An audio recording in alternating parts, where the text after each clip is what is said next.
বিশ্ববিদ্যালয়ের একজন দাঁড়ায়া নাকি ছাত্ররা জুমার পরে আহমদুল্লাহর সাথে ছবি তুলছে, এই অপরাধ হয়ে গেছে। এখন বলতেছে ছবি কেন তুলছো, কারণ দর্শাও, নতুবা ইউনিভার্সিটি থাকতে পারবা না। এই নোটিশ যে দিছে তার ভিতরে সাম্প্রদায়িক চিন্তা ভাবনা আছে না নাই? কি যোগে পড়লাম, কি যোগে পড়লাম, কি দেখি আরো না জানি কি দেখি।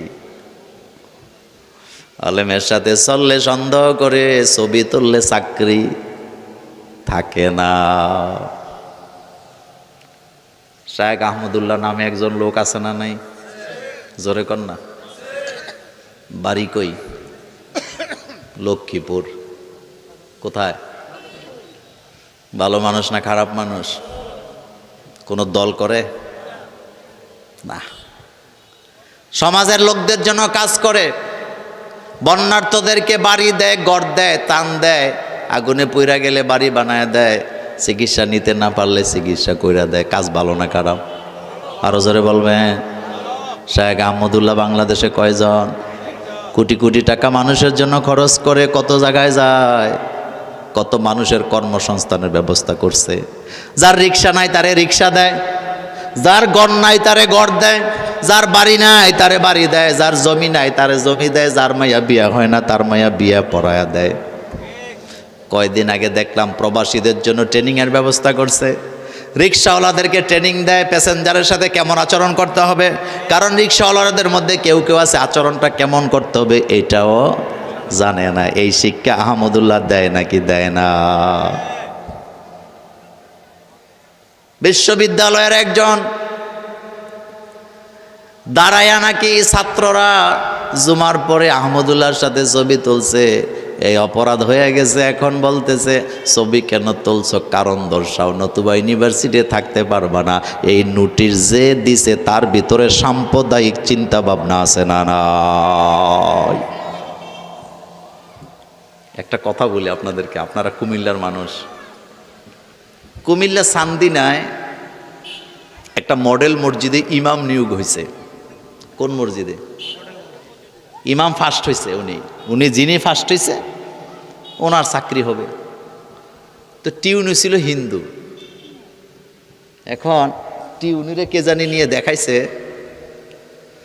মানে ওই মডেল মসজিদ যে ফার্স্ট হয়েছে হুজুর, ওই হুজুরের আমার সাথে ছবি। বুঝেননি হুজুর কথা?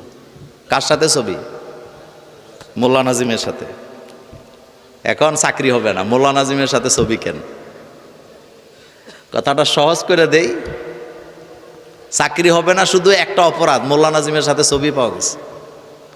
তো চাকরিটা পরে হয়েছে অন্য কায়দায়, কিন্তু হুজুর যাইয়া টিউনিরে বলছে, দেখেন কুমিল্লাতে এক প্রোগ্রামে গেছিলাম, যাইয়া দেখছে সবাই লাইন ধরে ওনার সাথে ছবি তুলে, আমিও তুলছি, তো দোষটা কোথায়? দোষ তো হেডেই, ওনার সাথে ছবি তুলতে হবে কেন? কথাটা কষ্টের জ্বালায় কথাটা শেয়ার করলাম। এই চিন্তা চেতনা যারা লালন করে যে অমুকের সাথে ছবি তুললে কারণ দর্শাতে হবে, অমুকের সাথে ছবি তোলা যাবে না, আলেমের সাথে চলা যাবে না, তারা কখনো জাতির কল্যাণকর চায় না, তারা জাতির জন্য বিপজ্জনক।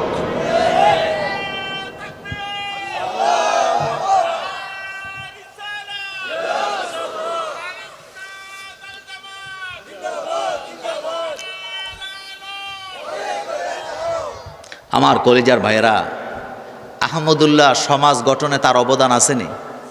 শিক্ষায়, ব্যবসায়, বাণিজ্যে, কোন জায়গায় তার অবদান নেই? সব জায়গায় আছে। হাজার হাজার বেকার নারীকে ট্রেনিং দিয়ে কর্মসংস্থানের ব্যবস্থা করেছেন এই আহমদুল্লাহ। হাজার হাজার গরিব মানুষকে রিক্সা কিনে দিছে, যেই রিক্সাটা হলো তার পুরো পরিবারে চলার জন্য একটা বাহন করছেনি। তো ওনার সাথে ছবি তুলে যারা লিগেল নোটিশ পাঠায়, কারণ দর্শন জানতে চায়, এই বাংলাদেশে তাদের কাজ করা, চাকরি করার কোনো যোগ্যতা আছে বলে আমি মনে করি না। কারণ তারা অন্ধ, তারা বধির। বলেন তারা কি? বধির। অন্যায়ের প্রতিবাদ করতে হবে, এই অর্ডার আমাদেরকে দিছে কে? আল্লাহ পাক দিছেন।